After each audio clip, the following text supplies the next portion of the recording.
After we do the lower body work of the complications of lower body soft tissue protocols, we can go ahead and address some soft tissue work that is affecting the meniscus, mainly the medial meniscus.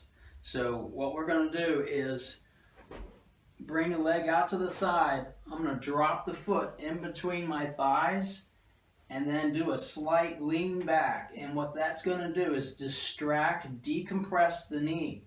I'm going to follow the tibia bone up and go to the lateral sides and the medial sides, and I'm going to be doing a distraction and do flexion and extension while pressing on the medial and lateral meniscus to encourage it to retreat back into its position.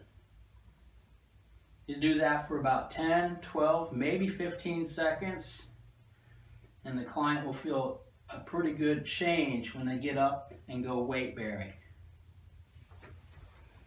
Thanks. Okay, option 2 for helping you get the meniscus back into play, with it residing back into a proper place with the knee.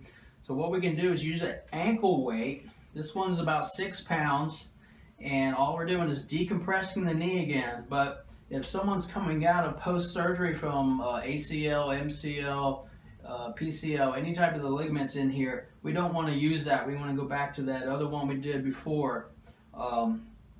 So anyway, I follow the tibia up, go out to the outside. We ask the client to flex and extend the knee slightly. Just a little bit more wiggle. And we do that for about 15 seconds. That's good.